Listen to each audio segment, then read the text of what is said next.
Good evening. You're watching the late news on HKIBC. I'm Sarah Wong. Here are tonight's top stories. Help Hong Kong! Help Hong Kong! Millions of Hong Kongers answer second call to protest against extradition bill, with many marching well into the night. Hundreds of Beijing loyalists summoned to liaison office for meeting over fugitive bill's suspension. And Notre Dame Cathedral hosts first mass since fire 2 months ago.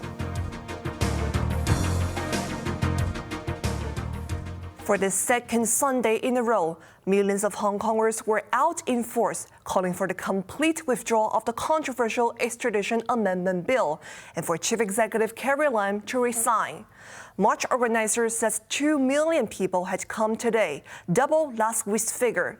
HKIBC's Michelle Ng is live outside the Legislative Council to give us the latest. Michelle. Thank you, Sarah. So it's very peaceful here outside the Legislative Council. After the protest has ended, some of the protesters have stayed in the demonstration area at the Legislative Council.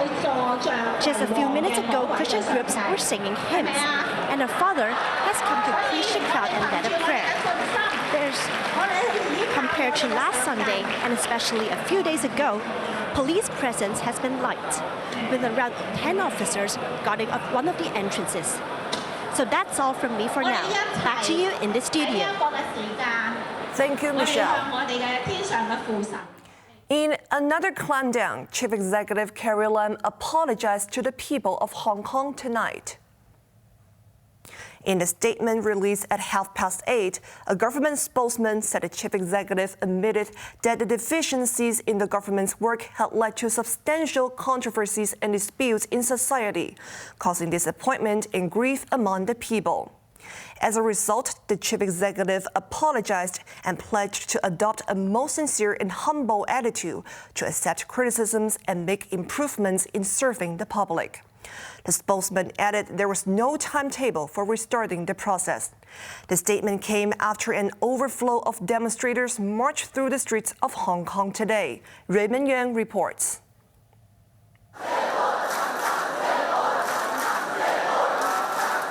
Withdraw the bill. Step down Carrie Lam. For the second week in a row, those chants rang through streets stretching from Causeway Bay to Tamar. Hundreds of thousands of people dressed in black set off from Victoria Park just before 3 p.m. and slowly made their way to government headquarters. The government had hoped suspending the controversial extradition amendment bill yesterday would tame today's turnout. But with repeated shouts of retract, it was clear that a suspension wasn't enough. As the crowds above ground began filling the streets, others were still underground. At the MTR's Hong Kong station, thousands filled the concourse connecting the Tung Chung and Island lines.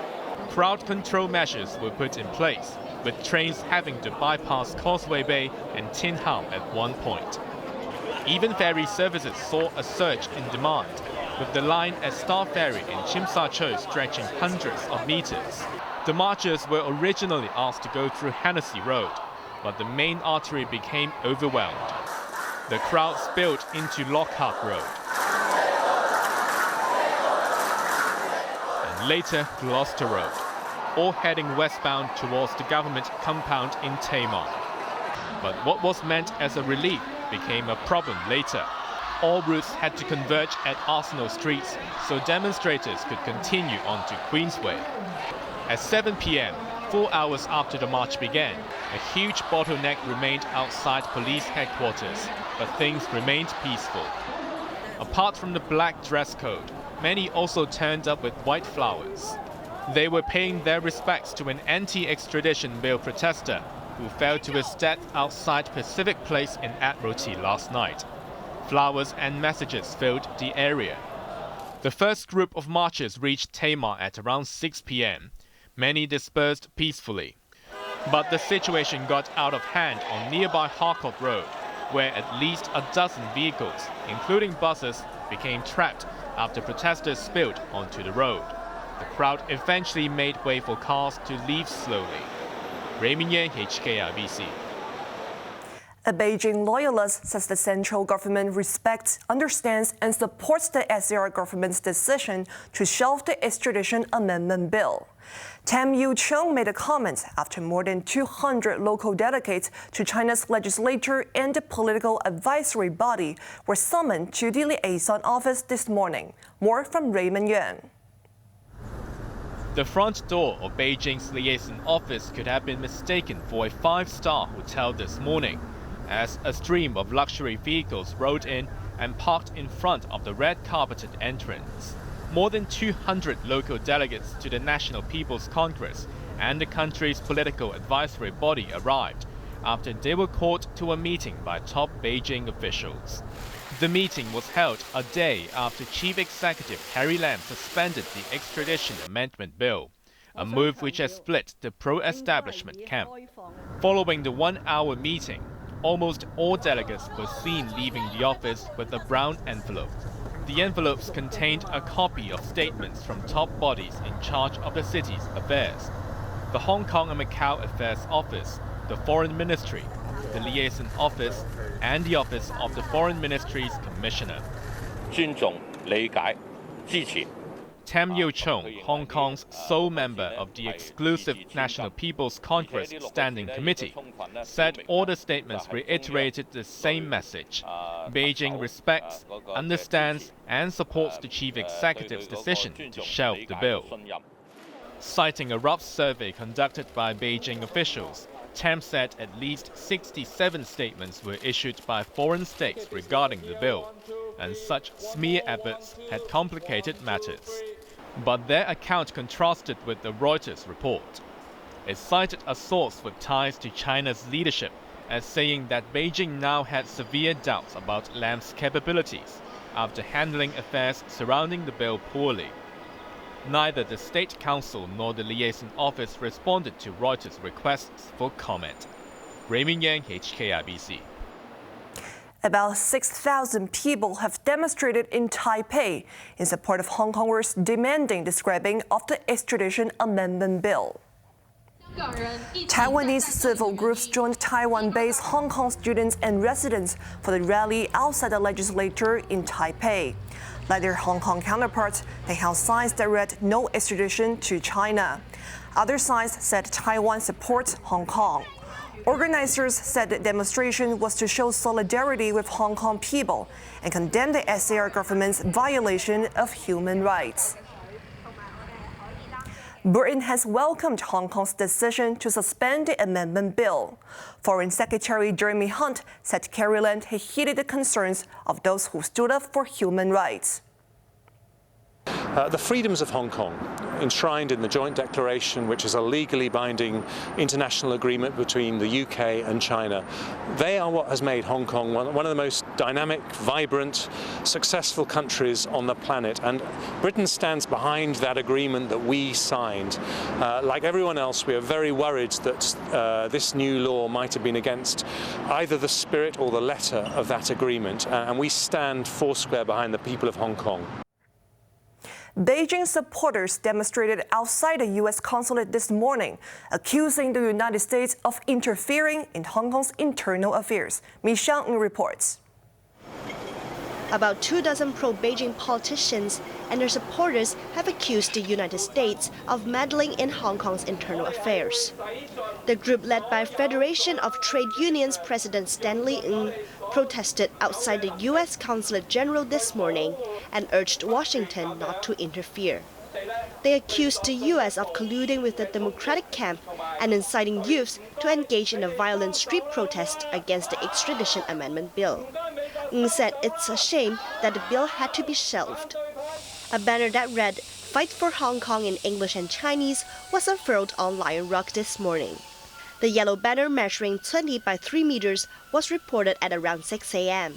It was removed later by police and firefighters. A similar banner was seen on a hill in Quarry Bay. Michelle Ng, HKIBC.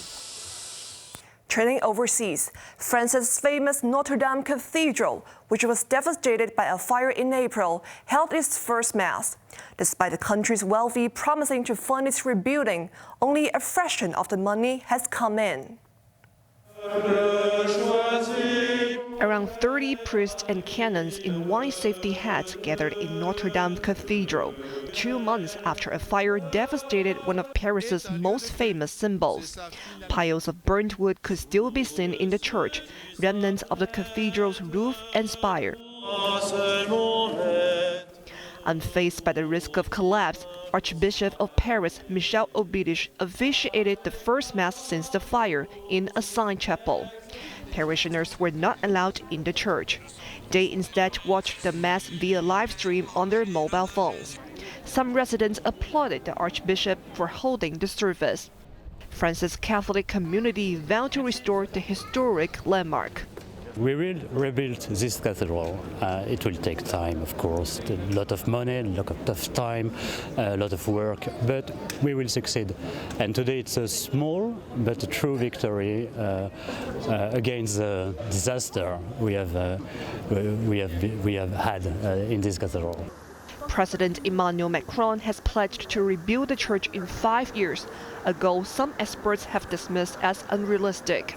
France's wealthiest have pledged 850 million euros to help rebuild the landmark, but the government has received less than 10% so far, mostly from small donations by ordinary people.